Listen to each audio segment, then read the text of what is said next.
Aujourd'hui, dans le studio, dans le building, on est avec une artiste qui nous fait de la drill, qui nous fait du dancehall, qui nous fait de l'afro.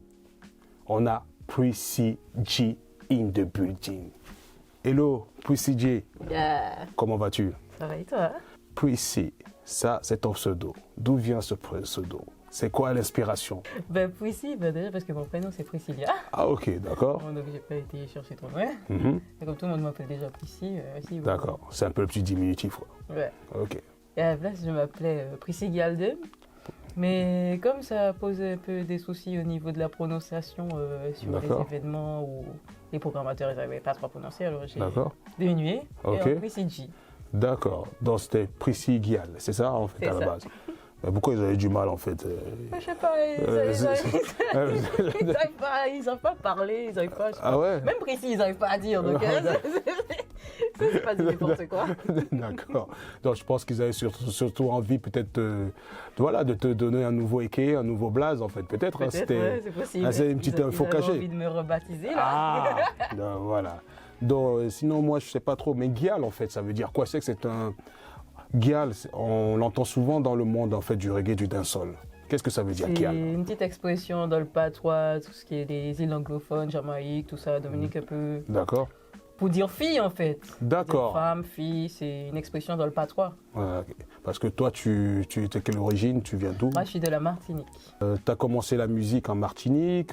Dis-nous-en un peu plus. Je dirais un peu comme tous les artistes, avec des petites freestyles par-ci par-là. J'ai commencé, j'étais au collège. Ok.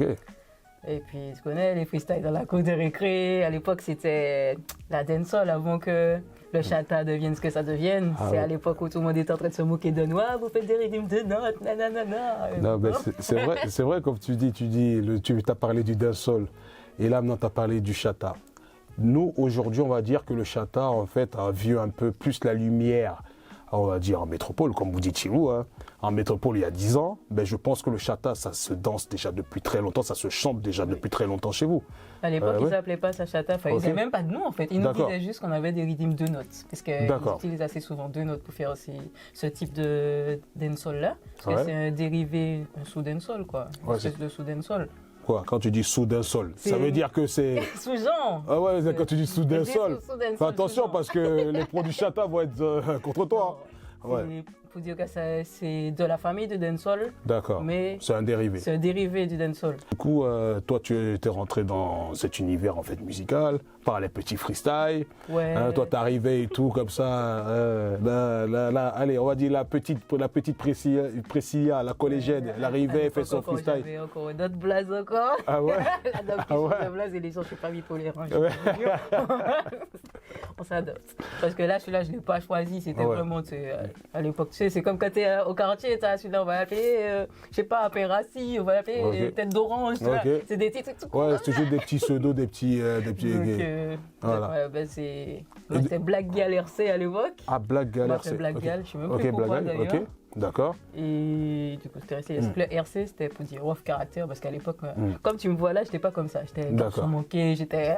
Tu vois. Très rude, très rude. Football, voiture, mécanique. Ouais, mais attends, oui. Ouais, voilà. Ouais, mais... La Prissy que tu vois maintenant, c'est pas. C'est une autre. C'est une Prissy plus féminine. À l'époque, voilà. Prissy plus féminine. Ouais.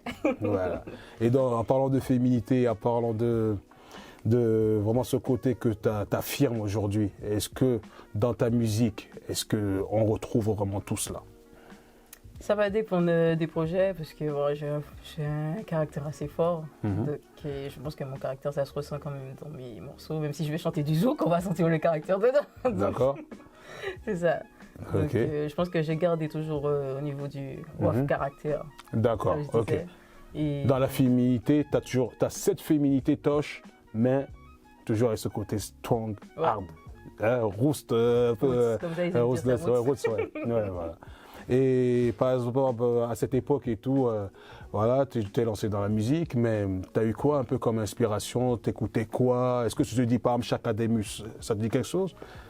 Si je dis Buju Banton, ça te dit quelque chose? Ça, c'était l'époque des Vibes Cartel, tout ça. C'est ce qui pouvait dominer à l'époque où moi j'ai commencé. Si je dis Patra, ça dit quelque chose? Oui. Si je dis Kalash, ça dit quelque chose? Oui.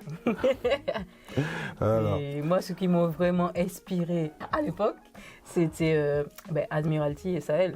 Ils avaient un CD rendu, je ne sais plus comment il s'appelle cet album-là. J'aimais beaucoup cet album. Admiralty et Sahel. C'est l'album qui a la chanson-là. Vivre est une chanson, mourir en est le refrain. Ma vie est un livre, tu sais, on connaît la fin. Chacun est libre de rêver. J'écoutais beaucoup cette chanson. Chacun est libre de rêver. Et toi, tu as rêvé et tu t'es lancé dans la musique et tu continues toujours à rêver, j'imagine. Comment ça évolue, comment ça se passe aujourd'hui, ton avancée dans l'industrie musicale? Alors, comme je te disais, j'ai commencé plus jeune, c'était peut-être en 2011. D'accord. J'ai commencé à me faire connaître par des petits open mic, des événements, les fêtes patronales, je ne sais pas si ça te parle un peu. C'est les fêtes des villes. Des villes, ok, d'accord. Des petites fêtes de ville. Ok, d'accord, ok. J'ai fait ça et après je suis partie en France en 2016 pour des raisons personnelles. D'accord. J'ai travaillé avec un label indépendant, mais jusqu'à 2021, si je ne dis pas de bêtises. D'accord. Et c'était un label qui était plutôt tourné sur tout ce qui est la vibes rap et tout. Donc du coup, ma direction artistique était plus tournée. Tu te retrouvais pas, finalement tu te retrouvais plus dans la vibe du label. C'est comme si le changement était brutal. Donc, avant de partir, je faisais dancehall et puis d'un coup comme ça, mais rap. Ok, d'accord. Donc il a fallu un petit temps d'adaptation parce que je suis arrivée en France, je ne connaissais pas comment ça se passait, je n'étais jamais allée vraiment pour habiter. Et du coup, depuis 2023, je me suis relancée, mais en mode solo. Et comment tu t'organises aujourd'hui? Tes rythmes, qui c'est qui produit tes rythmes? Est-ce que tu as une personne qui t'aide pour l'écriture, pour ta plume? Dis-nous un peu comment ça... J'écrivais sur moi-même. Par contre, je collabore avec quelques beatmakers. D'accord. Qui sont très talentueux. Certains sont du pays, d'autres sont en Afrique. Donc j'essaie de varier un petit peu. Et puis aussi, je ne me limite pas à un style de musique. Bien évidemment que je vais toujours dire que mon style prédominant, c'est la dancehall. Parce que quand j'ai commencé en dancehall. Donc, mais j'essaie de varier, puisque vu que je suis en France, j'essaie de faire plusieurs styles pour pouvoir toucher plusieurs types de personnes. Que ça parle un peu à plus de personnes, quoi. Exactement. De toute façon, comment on te définit aujourd'hui, c'est artiste, drill, raga, dancehall, afro, zouk, voilà. Qu'est-ce que tu prépares seulement? Est-ce que tu as des actualités? Là, j'ai sorti un dernier clip là, le 23 février. D'accord. Est-ce que c'est une date spéciale pour toi ou... Comment? C'est une date spéciale pour toi ou tu l'as sorti comme ça, tu as choisi? J'ai sorti comme ça. Est-ce que tu es une personne qui bosse en fait dans ta communication? Est-ce que tu bosses, tu fais des concepts, tu mets en place des concepts? Comment tu développes ta com? Tu choisis des dates, tu sais comment tu travailles? Selon les périodes aussi. Okay. Par exemple, là, que je disais, le morceau que j'ai sorti, c'est un morceau bouillant. D'accord. C'est mon premier morceau bouillant. D'accord. Ok. Je n'avais jamais fait avant. Voilà. Bon, après, en tout cas, apparemment, c'est pas mal. Voilà. Le visuel aussi. Vous pouvez aller checker ça sur YouTube. D'accord. Ça s'appelle Nouni Sala. Ok. Qui veut dire quoi? On a ça là, on a tout ce que tu veux, on a les filles, on a l'alcool, on a l'amusement, on a à manger, on a tout. D'accord. Nouni Sala, ça dit on a ça là. Ok. Et puis après, chacun lui donne le sens qu'il veut en fait. D'accord. Ok. Et du coup, ouais. Et comme pour ce projet-là, par exemple, je l'ai sorti, on va dire, pour surfer un peu sous la vague carnaval. Parce que c'est la période carnavalesque. Oui, c'est ça. Parce qu'en février, c'est un peu ça, c'est le carnaval. Ouais. Et quand tu parles tu dis le bouillon, c'est pas tout le monde qui sait ce que c'est le bouillon. Est-ce que tu peux nous dire ce que c'est le bouillon? Le bouillon, je dirais plutôt que c'est un style de musique qui s'apparente un peu à la soca, je sais pas si... La soca, oui, la soca, oui. Le funk, c'est vraiment quelque chose qui... Est-ce que dans le funk, tu vas avoir un petit mélange en fait de baya funk un peu qu'au Brésil, avec du soca, un peu tout ça, voilà, ok. Donc ça s'apparente un peu à ces styles de musique-là, le bouillon. D'accord, ok. Après, je ne pourrais pas vous en dire plus, parce que bon, bouillon c'est plus côté Guadeloupe. Côté Guadeloupe, ok. Mais je me suis essayé, on m'a dit, tiens, vas-y, je teste-toi, ok. Voilà. Et qu'en penses-tu aujourd'hui de l'évolution en fait de la musique vraiment caribéenne? Franchement, on a fait un grand pas. Je trouve que c'est déjà plus considéré, la musique caribéenne, même s'il y a encore du travail à faire pour placer certains artistes à certains endroits, puisque bon, pour revenir au dancehall, le dancehall va pas être par exemple joué partout, surtout les chata, par rapport aux lyrics qui sont assez explicites parfois dans les chansons, que le chata et le bouillon, pour ne citer que ces deux-là, ils ont pris une ampleur. Je vais même plus faire fond là, de la France, là, dans la campagne, je vais dans une boîte, j'entends chata, j'entends bouillon. On voit chata, ça marche super bien. Est-ce que tu penses qu'aujourd'hui, avoir des paroles explicites, c'est quelque chose encore de plus vendeur aujourd'hui? Après, personnellement, je sais pas. Après, ça peut-être dépend du... Je dirais que c'est un couteau à double tranchant, en fait. Ouais. Ça peut très bien te servir comme ça peut te desservir. Donc, c'est ça le problème. Surtout quand on est une femme dans l'industrie, il y a certaines choses, il faut faire attention comment tu le chantes, comment tu le dis, parce que c'est des choses qui peuvent être retournées contre toi.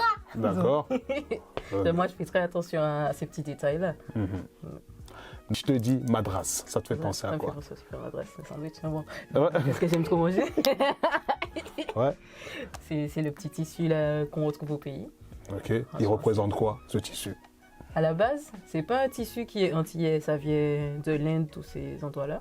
D'accord. Et en fait, c'est un tissu qui a été importé dans nos îles à la période de l'esclavage, tout ça, parce que les esclaves, ils n'avaient pas le droit de s'habiller comme les maîtres. D'accord. Et donc, ils ont trouvé ce moyen-là de... On va dire, ils ont créé une culture avec ce tissu qui fait que peut-être quand ils portaient ça, ils pouvaient se reconnaître entre eux. Ok. Donc, et franchement, c'est un tissu qui est magnifique. Merci pour ton explication. J'évoque le mot musique en 3 mots. Voyage, passion et puis punch. Voyage, passion, punch. Ok. Voyage, passion, punch. C'est tout ce qu'on va retrouver sur le live. Et d'ailleurs, qu'est-ce que tu vas nous jouer et chanter tout à l'heure? Donc c'est le morceau Moon. Moon. C'est l'un de mes derniers morceaux. Donc c'est un morceau drill où justement on retrouve quelques sonorités Begin, Mazouka qui font consonance à la musique traditionnelle en Martinique. D'accord. Et là, en plus, tu vas nous la jouer en mode un peu acoustique. C'est une première pour toi ou tu le fais souvent? J'en ai jamais fait, donc c'est une première pour moi. Ok. Et j'espère que ça va bien se passer. Ok. Merci à toi, Prisidial. Tu as vu, j'ai dit Prisidial, hein, tu as vu, moi je l'ai dit. Oui, j'ai le poisson. Prisidial, ok. Restez connectés. La Lady Prisidial va être sur scène pour nous interpréter son titre Moon. Ok. Daily Vibes, let's go et merci. Stay connect.